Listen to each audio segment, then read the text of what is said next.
What if the thing everyone said was your weakness, was actually your gift? This boy could not sit still in class. He could not focus. He was told he would fail. Then he found the water. Today, his name is known everywhere. Michael Phelps. Michael Fred Phelps II was born in Baltimore, Maryland, the youngest of 3 children, with 2 older sisters who were already talented swimmers. But by the time he was 9 years old, something in him was already different. He couldn't sit still in a classroom. His thoughts scattered before he could catch them. Doctors gave it a name. ADHD. Attention Deficit Hyperactivity Disorder. One teacher looked at his mother and said her son would never be able to focus on anything in his life. Michael never forgot her name, or her face, or where he was sitting in that classroom.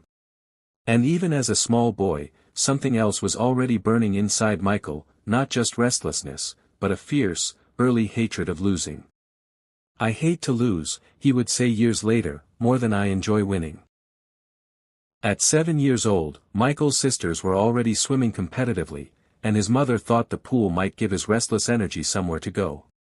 At first, he hated even putting his face in the water, so he learned backstroke first, facing the sky. But the moment he turned his face down and pushed forward, something changed. The chaos in his mind found a rhythm. The lane lines gave him structure. For the first time, the boy who couldn't sit still found a place where his energy wasn't a problem. It was a gift. At 11 years old, Michael met a coach named Bob Bowman at the North Baltimore Aquatic Club. Bowman was nothing like the boy expected, intense, exacting, almost military in his discipline. I was the goofball, he was the taskmaster, Phelps said later. They clashed constantly in those early years. But Bowman saw something underneath the mischief, a boy who, once he locked onto something, could focus with a depth most people never reach.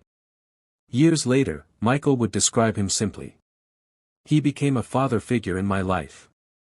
By age 10, Michael already held a national record for his age group. At 15, in the year 2000, he qualified for the Sydney Olympics, the youngest American male swimmer to make the team in nearly 70 years. He finished 5th. No medal. Standing on that deck, watching the best swimmers on earth, something ignited in him that never went out. After that race, Bowman wrote 2 letters at the top of his training sheet. World record. You're going to break a world record in 6 months, he told Michael. 6 months later, he did. From that point on, Michael wrote his goals on paper every night and read them again every morning. Exact times. Exact races. Exact outcomes. For 6 years straight, he did not take a single day off. Not weekends. Not holidays. Not Christmas. Not even his own birthday. I was competing against a clock, he said. That's it. Before every race, standing on the block with his headphones on, his mind emptied of everyone else. Someone once asked him if he feared any competitor. No, he said. I didn't care who you were. If I smelled blood in the water, I was going to destroy you. I was like a shark. 4 years of relentless training later, Phelps arrived at the 2004 Athens Olympics and won 6 gold medals and 2 bronze. The world began to notice this quiet, intensely focused young man from Baltimore. Before every big race, Bowman gave Michael a strange instruction. Watch the tape. There was no real tape. It all happened in Michael's mind. He would close his eyes and swim the entire race, stroke by stroke, and sometimes he rehearsed disaster on purpose. His goggles filling with water, his start going late. He rehearsed it so many times that nothing could surprise him. In Beijing, 2008, during the 200-meter butterfly final, his goggles actually filled with water halfway through the race. He couldn't see the wall. He couldn't see the line. Most swimmers would panic. Michael simply started counting his strokes, 16, 17, 18, and touched the wall exactly on time. Gold medal, world record. He never saw a single second of the race he had just won. That same Olympics, he won 8 gold medals total, something no one in history had ever done, breaking a 36-year-old record. Michael Phelps was no longer just a swimmer. He was the most famous athlete on the planet. But greatness has a shadow. Just months after Beijing, a photograph surfaced of Phelps at a party, smoking marijuana. Kellogg's dropped his sponsorship. USA Swimming suspended him for 3 months. It was the world's first glimpse that behind the medals, something was struggling to breathe. He kept competing. 2012 London brought 4 more gold medals and 2 silver. From the outside, another triumph. From the inside, Phelps later admitted, he was in one of the darkest places of his life, battling depression so heavy that after London, he seriously considered ending it. In September 2014, it all came crashing down.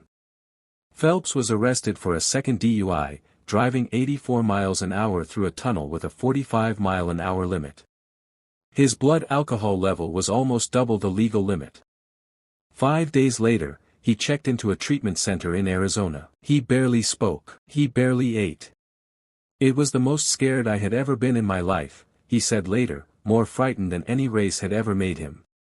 In that quiet room, he finally faced what he had buried for years, the boy who couldn't sit still. The pain hidden under gold medals. For the first time, he spoke to a therapist. Who knew that just talking about things would make you happy, he said. My first therapist saved my life. The most decorated Olympian in history, saved not by training, but by a conversation. He came out of treatment a different man, not chasing medals anymore, not chasing the world's approval, but training, for the first time, for himself.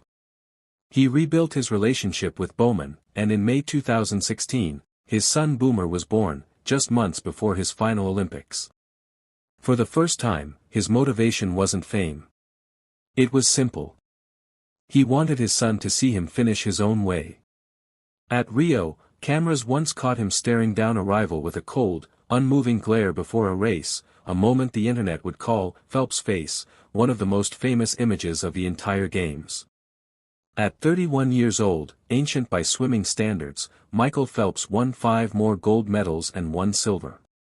His final Olympic total: 28 medals, 23 of them gold. Phelps stepped away from competition for good. And he did something braver than any race he had ever swum. He spoke publicly, openly, about his depression, his anxiety, and the night he thought about ending his life. In a world that expected its heroes to be invincible, Michael Phelps chose honesty instead. Michael Phelps was once a boy a teacher gave up on. He became the greatest Olympian who has ever lived, not despite his struggles, but by finally learning to face them. He once said his whole life came down to 3 words: dream, plan, reach. So here is his message for you, my friends. The thing that makes you different is not your weakness. Find your water. And when you fall, and you will, have the courage to say so.